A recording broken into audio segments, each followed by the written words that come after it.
Hello students. आज हम discuss करेंगे क्लास 9 का जो सेकंड चैप्टर है। मतलब वैसे तो चैप्टर 5th है, लेकिन जो हमने फर्स्ट किया था वो मोशन था, चैप्टर 8 था। आज करेंगे चैप्टर 5th जो है the fundamental unit of life. तो देखिए, इसमें चैप्टर के नाम में ही क्या है, फंडामेंटल यूनिट, मतलब जो बेसिक यूनिट है लाइफ की वो क्या है, वो उसके बारे में हम पढ़ेंगे कि हमारी जो लाइफ है वो कौन सी बेसिक यूनिट है उसके जिसके ऊपर डिपेंड करती है। तो देखिए, एक साइंटिस्ट थे रॉबर्ट हुक। उन्होंने क्या किया, 1665 में एक एक्सपेरिमेंट किया। किस चीज़ के ऊपर एक्सपेरिमेंट किया, उन्होंने कॉर्क की स्लाइस के ऊपर इस एक्सपेरिमेंट को जो है वो किया था। कॉर्क क्या होता है, कॉर्क एक सब्सटेंस होता है जो ट्री की बार्क में मिलता है। बार्क ऑफ ट्री, बार्क होती है छाल, जो पेड़ की छाल होती है उसमें से ये सब्सटेंस निकलता है। कौन सा, कॉर्क। तो उन्होंने क्या देखा, माइक्रोस्कोप में जब ये एक्सपेरिमेंट उन्होंने किया तो माइक्रोस्कोप में देखा कि जो स्लाइस है कॉर्क की, वो किस तरीके का स्ट्रक्चर है उसका। उसका स्ट्रक्चर है हनीकॉम्ब। हनीकॉम्ब होता है मधुमक्खी का जो छत्ता होता है जिसमें बहुत छोटे छोटे पोर्स होते हैं, वैसा उसका स्ट्रक्चर उसे देखने को मिला। उन्होंने इन पोर्स को, जो हनीकॉम्ब था, जो स्ट्रक्चर उसने देखा, उस स्ट्रक्चर को उसने नाम दे दिया लिटिल रूम। मतलब जो कंपार्टमेंट्स, मतलब वेरी स्मॉल। ठीक है, तो उन्होंने ये नाम दे दिया। तो जो रॉबर्ट हुक थे, ये हिस्ट्री में फर्स्ट साइंटिस्ट थे जिन्होंने क्या किस चीज़ का पता लगाया, समवन हैड ऑब्जर्व्ड। ये एक ऐसे इंसान थे, साइंटिस्ट थे, जिन्होंने क्या ऑब्जर्व किया कि जो लिविंग थिंग्स हैं उसके अंदर बहुत सारी सेपरेट यूनिट्स हैं। ठीक है, उन्होंने फर्स्ट टाइम ये पता लगाया था। तो फर्स्ट साइंटिस्ट कौन थे जिन्होंने पता लगाया कि जो लिविंग थिंग्स हैं उनके अंदर बहुत सारी सेपरेट यूनिट्स होती है, जिनकी लिविंग थिंग्स बनी हुई होती है, वो थे रॉबर्ट हुक। फिर क्या होता है, देखिए, अब बात करेंगे what are living organisms made up of. ये तो उन्होंने कॉर्क की स्लाइस की बात की थी। ठीक है, अगर हम बात करें लिविंग ऑर्गेनिजम्स की, मतलब ह्यूमन बींग्स की भी अगर हम बात करें, तो ह्यूमन बींग्स की फंडामेंटल यूनिट क्या है। तो देखिए, क्या क्या जो ह्यूमन बींग्स हैं, जो और दूसरे लिविंग बींग्स हैं, क्या उनके उनका जो स्ट्रक्चर है, जब उनके स्ट्रक्चर को देखते हैं, क्या वो भी लिटिल कंपार्टमेंट्स के बने हुए होते हैं। जो उनकी बेसिक यूनिट है जो कॉर्क की थी, क्या उनके स्ट्रक्चर्स भी ऐसे ही देखने को मिलते हैं या नहीं। तो देखिए, क्या होता है, एक एक्टिविटी है जो बुक में भी है, उसमें क्या किया हुआ एक्टिविटी में, अनियन का एक स्मॉल पीस लेते हैं। फिर क्या करते हैं, स्मॉल पीस ले लेंगे अनियन का। अनियन में से क्या करते हैं, उसकी स्किन को एपिडर्मिस भी बोलते हैं। अनियन की जो स्किन होती है उसमें बहुत पतली सी एक झिल्ली होती है। ठीक है, बहुत पतली सी लेयर होती है, उस लेयर को हम उतार लेते हैं। ठीक है, अंदर की साइड से अनियन की। फिर क्या करते हैं, एक ग्लास स्लाइड लेते हैं। उस ग्लास स्लाइड पे क्या करेंगे, वाटर डालेंगे थोड़ा सा, उसके ऊपर अनियन पील को डाल देंगे फोरसेप्स का यूज़ करके। अनियन पील के ऊपर कुछ आयोडीन सॉल्यूशन की ड्रॉप डालेंगे। फिर ऑब्जर्व करते हैं माइक्रोस्कोप में कि क्या दिखता है। जब अनियन पील को माइक्रोस्कोप में ऑब्जर्व करते हैं तो क्या दिखेगा, तो रिजल्ट क्या मिलता है, जो ऑब्जर्वेशन है वो क्या मिलेगी, वो मिलेगी कुछ इस तरीके का स्ट्रक्चर मिलेगा। मतलब जो स्ट्रक्चर है वो कैसा दिखेगा, look similar to each other. मतलब बहुत सारे कंपार्टमेंट्स दिखेंगे पील में जो कि एक दूसरे के जैसे दिखाई देंगे, look similar to each other. Cell of onion peel look same regardless size of onion. जो हर एक अनियन की, किसी भी अनियन की सेल अगर लेंगे, सॉरी पील लेंगे, तो सबका स्ट्रक्चर एक जैसा दिखेगा। ऐसा नहीं है कि कोई मतलब बड़ी अनियन लेंगे तो उसका स्ट्रक्चर कुछ और दिख जाएगा, छोटी का कुछ और दिख जाएगा, नहीं। जो सेल का स्ट्रक्चर है वो सेम दिखेगा regardless of the size of onion. Depend नहीं करता अनियन की साइज पे। ठीक है, उनका स्ट्रक्चर सेम होता है सबका। तो these structures are basic building units of onion. तो ये जो स्ट्रक्चर दिखे दिखे थे माइक्रोस्कोप में, यही स्ट्रक्चर क्या होते हैं, बेसिक यूनिट्स होते हैं अनियन की, जिनसे जो अनियन है वो बनी हुई है। हाँ, तो ये तो हमने बात की जब अनियन के ऊपर एक्सपेरिमेंट किया था।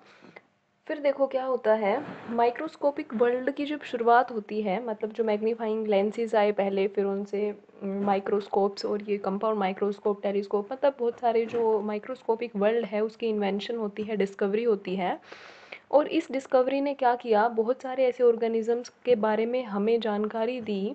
जैसे यूनिसेलुलर ऑर्गेनिजम्स, मतलब आपने 8th क्लास में भी पढ़ा है अमीबा के बारे में, पैरामीशियम, बैक्टीरिया, ये सारे जो है सिंगल सेल्ड ऑर्गेनिजम्स होते हैं, मतलब सिर्फ एक ही सेल के बने हुए होते हैं, तो इसलिए इनको यूनिसेलुलर ऑर्गेनिजम्स बोलते हैं। ठीक है, फिर क्या हुआ, मल्टी सेलुलर ऑर्गेनिजम्स की जब बात करते हैं तो मल्टी सेलुलर मतलब multi means many, cellular means cells. तो ऐसे ऑर्गेनिजम्स जो मोर देन वन सेल्स के बने होते हैं, मतलब मैनी सेल्स ग्रुप के बने हुए होते हैं, और जो अलग अलग सेल ग्रुप होते हैं वो अलग अलग फंक्शंस परफॉर्म करते हैं ऑर्गेनिज्म की बॉडी में अलग अलग पार्ट्स के लिए। ज़रूरी नहीं है कि जो नर्वस सिस्टम में जो ब्रेन में सेल्स मिलेगी उनका सेम फंक्शन होगा जो कि हमारे स्टमक में सेल्स मिलेगी।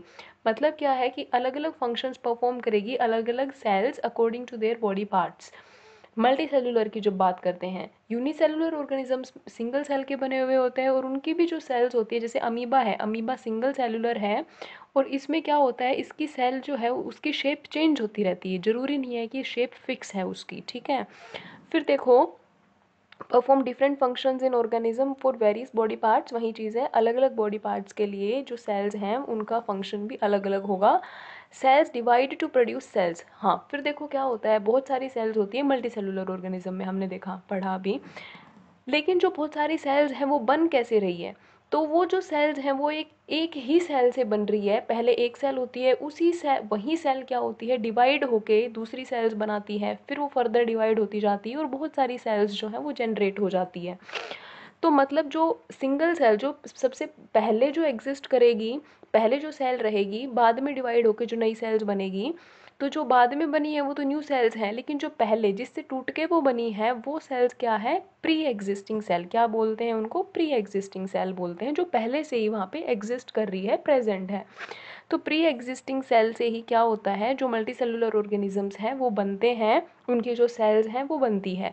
ठीक है, कैसे, मान लो ये सिंगल सेल है, ये दोबारा से रीजनरेट हुई, इसी से दो सेल्स बनी, फिर ये दोबारा से रीजनरेट होगी, ये चार सेल्स बन जाएगी। ठीक है, and they further divide on. तो क्या होता है, ये प्री एग्जिस्टिंग सेल हो गई इनके लिए प्री एग्जिस्टिंग सेल ये हो गई, ये भी प्री एग्जिस्टिंग ही मानी जाएगी। तो क्या होता है, some organisms have cells of different kinds, और कुछ ऑर्गेनिजम्स ऐसे होते हैं जिनके अंदर सेल्स होती है अलग अलग काइंड्स की। जैसे हम बात करते हैं, अगर ह्यूमन बींग की हम बात करते हैं, तो ह्यूमन बींग के केस में क्या होता है, जो हमारा नर्वस सिस्टम होता है उसकी जो सेल्स हैं वो अलग टाइप्स की होती है, मतलब जो उनकी शेप है वो अलग मिलेगी नर्वस सिस्टम में जो सेल्स होती है। ब्लड सेल्स अलग शेप की मिलेगी, अलग अलग काइंड्स की होती है, कहने का मतलब ये है।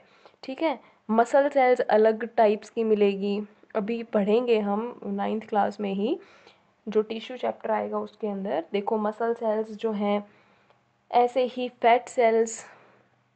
तो ये जो अलग अलग सेल्स हैं अलग अलग बॉडी पार्ट्स में है, अलग अलग इनका काम है, इनके जो काइंड है, जो स्ट्रक्चर है वो भी अलग अलग मिलेंगे। ठीक है, ये आप बुक में भी देख सकते हो किस तरीके की होती है ये सेल्स। फिर देखिए, अब क्या होता है कि जो सेल्स हैं, हमने बात की मल्टी सेलुलर ऑर्गेनिजम्स में अलग अलग सेल ग्रुप्स का अलग अलग काम होता है अलग अलग बॉडी पार्ट्स में। जैसे हमारे जो ह्यूमन बींग की जब हम बात करते हैं तो क्या होता है, हमारा जो नर्वस सिस्टम है उसका काम होता है थिंकिंग का, रिफ्लेक्स एक्शंस का, स्टमक का काम होता है फूड डाइजेस्ट करने का। ठीक है, तो ये अलग अलग काम जो है परफॉर्म करती है अलग अलग सेल्स। तो हर एक सेल के अंदर देखो एक टर्म आती है सेल ऑर्गेनेलीज। सेल्स भी तो किसी चीज़ की बनी हुई होगी ना, सेल के अंदर भी कुछ होगा। तो सेल ऑर्गेनेली किसका नाम है, सेल ऑर्गेनेलीज क्या होते हैं, सेल के अंदर कुछ स्पेसिफिक कंपोनेंट्स होते हैं, cell has certain specific components within it, जिनको हम बोलते हैं सेल ऑर्गेनेलीज। इन कंपोनेंट्स को, जो कंपोनेंट्स किसके अंदर फिल होते हैं, सेल के अंदर, जिनसे सेल्स बनी हुई होती है, उनको बोलते हैं हम सेल ऑर्गेनेलीज। और इन सेल ऑर्गेनेलीज की वजह से ही क्या होता है, जो सेल है वो लाइव करती है, सर्वाइव करती है और अपना काम करती है, परफॉर्म करती है फंक्शंस। अगर उसके अंदर सेल ऑर्गेनेलीज एब्सेंट होंगे, जो चाहिए होते हैं सेल को काम करने के लिए, तो जो सेल है वो काम नहीं कर पाएगी। ये बात की हमने सेल ऑर्गेनेलीज के बारे में। अब हम देखते हैं कि जो सेल है वो, उन कंपोनेंट्स का नाम देखते हैं, कौन कौन से कंपोनेंट्स की बनी हुई होती है, कौन कौन से ऑर्गेनेलीज होते हैं सेल ऑर्गेनेलीज जो हमने अभी पढ़ा। ठीक है, क्या उनका स्ट्रक्चरल ऑर्गेनाइजेशन होता है सेल में, मतलब कहाँ वो प्रेजेंट होते हैं, सेल की आउटर कवरिंग होती है या फिर सेल का न्यूक्लियस होता है, वो हम देखते हैं। देखिए, स्ट्रक्चरल ऑर्गेनाइजेशन ऑफ सेल, कि जो सेल है उसकी वो कैसे ऑर्गेनाइज है, उसके अंदर जो ऑर्गेनेलीज हैं वो कैसे जो है ऑर्गेनाइज है। तो देखिए जो मेन 3 फीचर्स हैं सेल के, 3 कंपोनेंट्स हैं, कौन कौन से होते हैं, वैसे तो और भी होते हैं लेकिन ये मेन मेन कंपोनेंट्स कौन से हैं, प्लाज्मा मेम्ब्रेन, न्यूक्लियस, साइटोप्लाज्म। ये 3 जो है कंपोनेंट्स हैं, और भी है वो हम बाद में देखेंगे। प्लाज्मा मेम्ब्रेन का दूसरा नाम होता है सेल मेम्ब्रेन। तो देखिए ये क्या होती है, प्लाज्मा मेम्ब्रेन सेल की आउटर कवरिंग होती है। मान लो सेल है ये, इसकी एक आउटर कवरिंग होती है बहुत पतली सी बाहर की साइड, ठीक है। ये सेल की आउटर कवरिंग होती है, प्लाज्मा मेम्ब्रेन या सेल मेम्ब्रेन इसको बोल सकते हैं। इसका क्या काम होता है, ये अलाउ और परमिट्स मटेरियल टू एंट्री और एग्जिट। कोई भी बाहर से चीज़ को मान लो सेल के अंदर आना है या अंदर से बाहर एग्जिट करना है, तो ये किसके थ्रू होता है, इस प्लाज्मा मेम्ब्रेन के थ्रू होगा।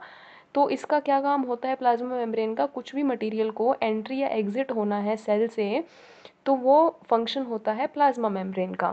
फिर देखिए इसको बोलते हैं, प्लाज्मा मेम्ब्रेन को बोलते हैं सिलेक्टिवली परमिएबल मेम्ब्रेन। मतलब क्योंकि ये सिलेक्शन करती है मटेरियल्स का अंदर आना और बाहर जाना, ठीक है, तो इसको सिलेक्टिवली परमिएबल मेम्ब्रेन बोल रखा है। परमिएबल मतलब ये अलाउ करती है चीज़ को एंट्री करने में और एग्जिट करने में सेल के अंदर या बाहर की साइड, ठीक है, allow to pass through it, इसलिए इसको परमिएबल बोलते हैं, ठीक है। परमिएबल का यही मतलब होता है।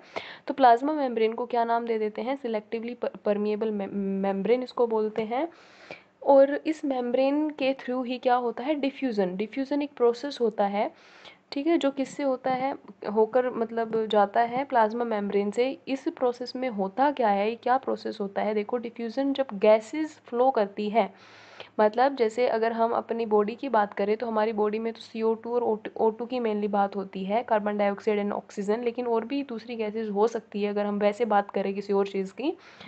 तो अगर हम अपने बॉडी की बात करें तो CO2 और O2 जो है वो मूव करती है इस सेल मेम्ब्रेन के थ्रू। मतलब या तो CO2 अंदर आएगी या बाहर जाएगी, ऐसे ही या तो O2 अंदर आएगी या बाहर जाएगी। तो ये जो मूवमेंट होती है गैसेस की, किसी मेम्ब्रेन के थ्रू, किसी मेम्ब्रेन से पास होके, तो इसको बोलते हैं इस प्रोसेस को डिफ्यूज़न। तो diffusion is a process in which the gases move through a membrane. तो ये होता है डिफ्यूज़न। और जो ये डिफ्यूज़न प्रोसेस होता है ये हाई कंसनट्रेशन से लो कंसनट्रेशन की तरफ होता है, ठीक है। मतलब कहने का क्या है कि अगर एक गैस की कंसनट्रेशन का अमाउंट किसी चीज़ में ज़्यादा है, मान लो हमारी सेल के अंदर CO2 की क्वांटिटी बढ़ गई है, ठीक है, और हमारी सेल का बाहर का जो एरिया है, हमारी बॉडी के मतलब सेल के बाहर जो सराउंडिंग है, इन्वायरमेंट है, उसके अंदर CO2 की कंसनट्रेशन कम है, मतलब उसकी अमाउंट कम होगी। तो क्या करेगी सेल, सेल क्या करेगी, CO2 की कंसनट्रेशन अंदर ज़्यादा है बाहर कम है, तो हमने अभी पढ़ा डिफ्यूज़न क्या प्रोसेस होता है, इसमें हाई कंसनट्रेशन से लो कंसनट्रेशन की तरफ फ्लो करेगी गैस, ठीक है। तो क्या करेगा, ये हाई कंसनट्रेशन है इसकी, बाहर लो है, तो ये मूव आउट कर जाएगी सेल से बाहर की साइड। किसके मतलब कौन सी मेम्ब्रेन से पास हो जाएगी, जो सेल की बाहर की आउटर कवरिंग जो है प्लाज्मा मेम्ब्रेन है उससे होकर ये चली जाएगी बाहर, ठीक है। ऐसे ही क्या होता है, मान लो सेल के बाहर क्या है, मान लो O2 की कंसनट्रेशन ज़्यादा है, इसके सराउंडिंग में जो एरिया है वहाँ पे ऑक्सीजन ज़्यादा हो गई और अंदर सेल के कम हो गई। तो क्या होगा, बाहर से अंदर की साइड आ जाएगी, क्योंकि हाई कंसनट्रेशन से लो कंसनट्रेशन की तरफ फ्लो होता है डिफ्यूज़न में। तो ये डिफ्यूज़न हो जाएगा O2 का सेल के अंदर, ठीक है। तो ये बात की डिफ्यूज़न की।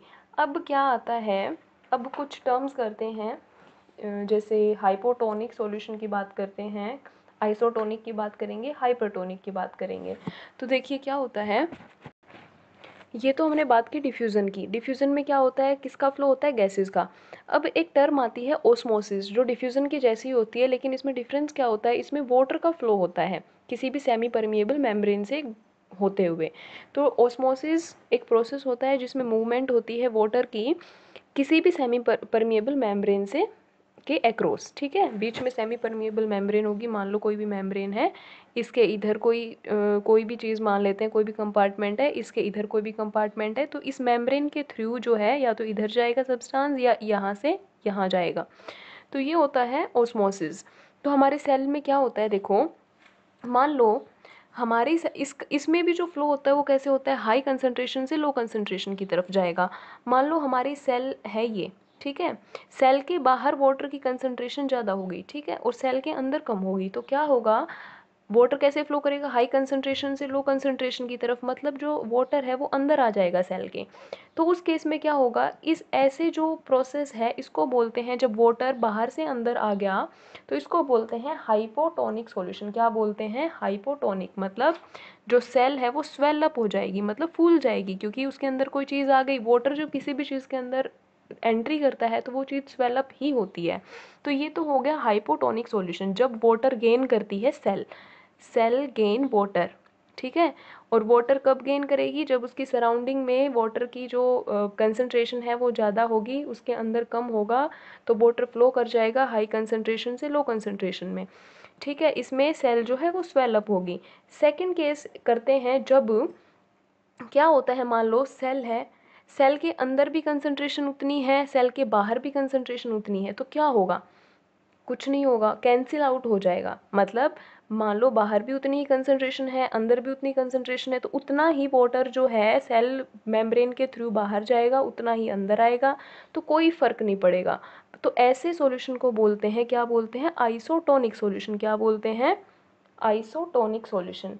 इसमें जो सेल है उसका साइज सेम रहेगा, कैसा रहेगा, सेम साइज, सेम साइज रहेगा इसमें। फिर देखिए थर्ड केस में क्या होता है, मान लो सेल के अंदर कंसंट्रेशन ज़्यादा हो गई वाटर की, सेल के बाहर कम हो गई, ठीक है। यहाँ पे हाई कंसंट्रेशन है, यहाँ पे लो कंसंट्रेशन है, तो क्या हो जाएगा, हाई से लो की तरफ फ्लो कर जाएगा वाटर, और जो सेल का साइज है वो कंप्रेस हो जाएगा।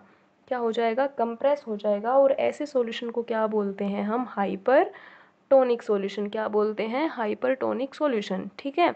तो क्या हुआ था, हाइपोटोनिक में क्या हो रहा था, बाहर से अंदर फ्लो कर रहा था, क्योंकि बाहर कंसंट्रेशन ज़्यादा थी, अंदर कम थी वाटर की, सेल जो है वो स्वेल अप हो रही थी, ठीक है, सेल ने वाटर गेन किया। सेकंड केस में क्या हुआ, दोनों कंसंट्रेशन सेम है, सेल के अंदर भी और सराउंडिंग मीडियम में भी जो कंसंट्रेशन है वो सेम है वाटर की, तो क्या होगा, उतना ही वाटर एंट्री करेगा बाहर से अंदर, उतना ही अंदर से बाहर एग्जिट करेगा, मतलब कैंसिल आउट हो जाएगा, ठीक है। उतना ही अंदर आ रहा है, उतना ही बाहर जा रहा है, कोई इफेक्ट नहीं पड़ेगा, सेल के साइज पे सेम साइज की रहेगी। और ऐसे सॉल्यूशन को बोलते हैं आइसोटोनिक सॉल्यूशन। और थर्ड केस में क्या है, हाइपरटोनिक सॉल्यूशन, मतलब जब अंदर हाई कंसंट्रेशन हो गई, बाहर लो कंसंट्रेशन हो गई, अंदर से बाहर फ्लो कर जाएगा हाई से लो की साइड, और इसको बोलते हैं हाइपरटोनिक सॉल्यूशन। इसमें क्या हो जाएगा, कोई चीज़ सेल से रिमूव हो रही है, बाहर निकल रही है, तो वो कंप्रेस हो जाएगी, मतलब थोड़ी सी पतली हो जाएगी, ठीक है। तो आगे हम और दूसरी सेल ऑर्गेनेलीज के बारे में बात करेंगे। आज हमने प्लाज्मा मेम्ब्रेन तक किया है। Thank you.